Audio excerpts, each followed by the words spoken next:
Abin mamaki. Alat ɗin miliyan 20? In ba wani ƙwaƙƙwaran aiki ne ba, wannan abin fa na ɗaure min kai.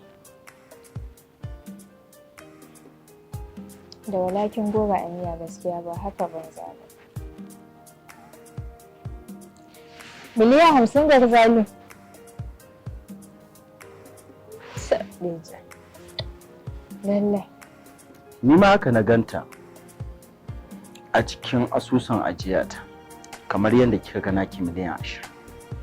Amma na san cewa iyayen gidanmu su ne suka turo. To yanzu me zamu yi da wayannan maƙudan kuɗi? Dan Allah Fa'iza, ki min shiru. Ni ma irin tambayoyin da suke bijiro min kenan. Amma dai abin da na sani ko ma yaya ne iyayen gidanmu su ne suka turo mana da wannan kuɗin.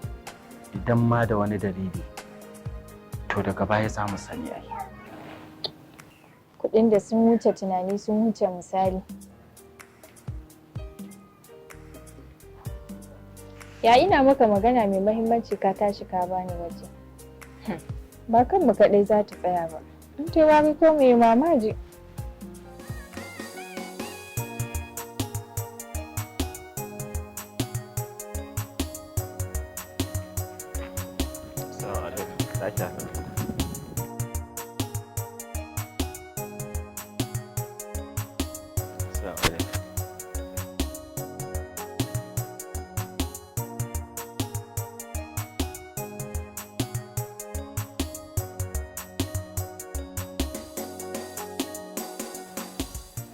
Assalamu alaikum. Wa alaikum salam. Malam barka da aiki. Ya gajiya? Lafiya. Ya al'amura? Lafiya. Ya gida dai? Lafiya. Ya mutanen gida? To mun gode ma Allah. Yawwa, to madalla.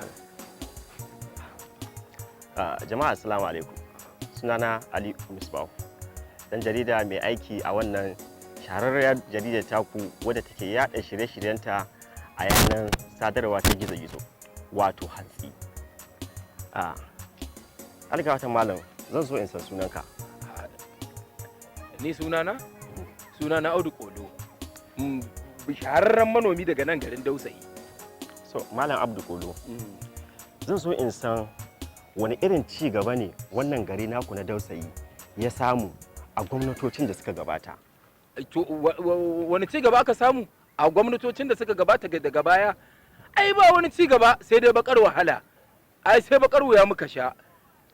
Tun da in ka shiga yanzu ko mun zama saniyan tatsa, sai dai kowa ya zo ya tatse mu ya ɗibe mu ya gaba. Hai kaji. Yanzu wannan sabon kantoma da aka kawo muku a wannan gari naku na Dausayi, ya kake ganin kamun ludayin shi? A'a, ai yanzu kaga na ce maka gwamnatocin baya in ka shiga cikin gari haka zaka samu samari ga munan jibgin samari suna zaune ba aikin yi, ko ina ka bi za ga ba aikin yi. To shi wannan sabon zuwa ne, ai ba mu ga abin da yanzu ya fara ba tukuna. Yanzu muna nan mun sa ido, yanzu idanuwan mu na kan shi, mu ga me zai kullana, wata uwa zai tsinana. Okay, to shikenan malam Abdullahi. To ku ne irin wanda ake cewa yan jaridan nan? Yawwa, to ka ji sunan na ko?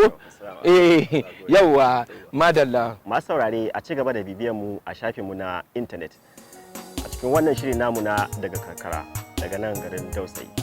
Nagode.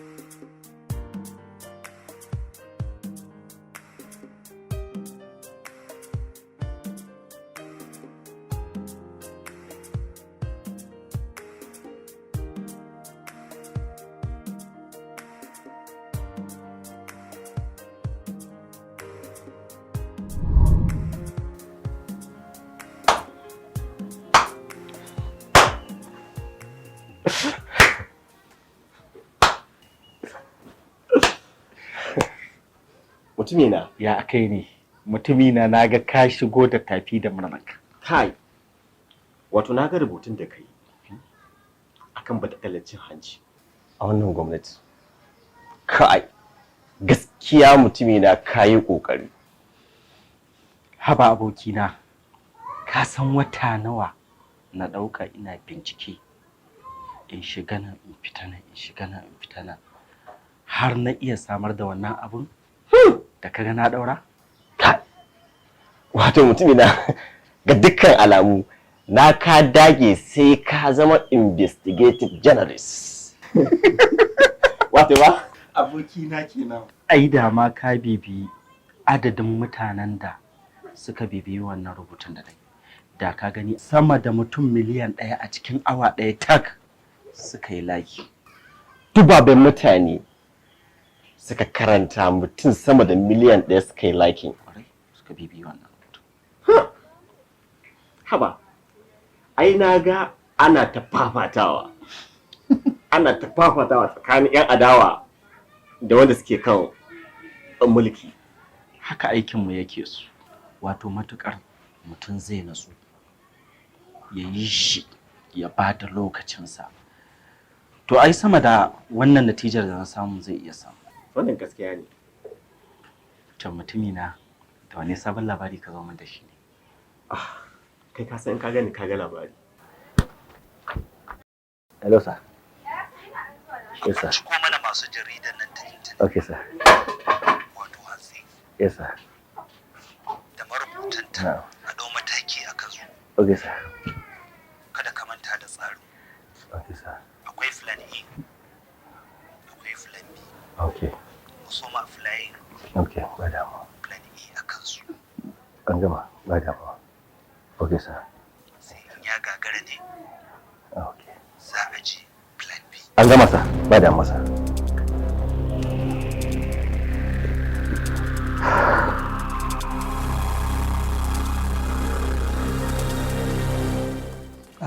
Abin da ya sa na kira ka, maganar yarinyar nan da kake nema, yau wata 3 kenan yanke masa dai, amma na ji shiru.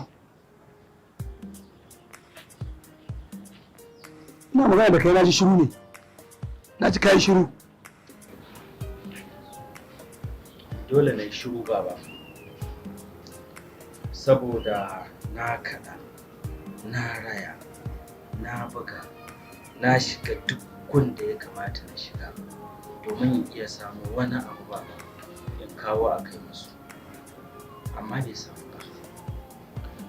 To yanzu ya kace su a ce musu? Baba ina roƙonka dan Allah ku sake zuwa musu, ku sake roƙonsu su ɗan ƙara min lokaci kaɗan. In Allah ya yarda zan fita, zan bi duk hanyar da zan bi domin in iya samu wani abu in kawo maka a kai musu. To, shawarar da zan baka ka nemi yarinyar nan ku haɗa kai don kar a samu matsala, domin abin yana duk da lalacewa, kar a zo a samu matsala. insha Allah baba ba zan bari haka ya faru ba. Zan je in same ta kuma na tabbata za ta saurare ni. Ina da kyakkyawan fata gare ta baba. Na gode. Allah ya sa mu ji alheri. Na barka da Masha Allah.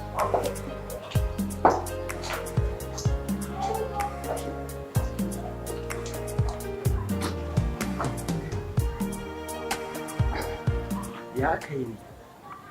Na ga kin fito kin ɗaura fuska. Haba, waye ɓata miki rai ne? Ai dole ne hankali na ya tashi. Ka san cewa mafarauta sun ritsa da soyayyar mu?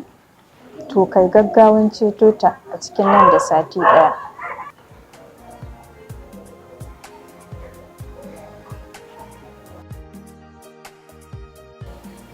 Ka ji abin da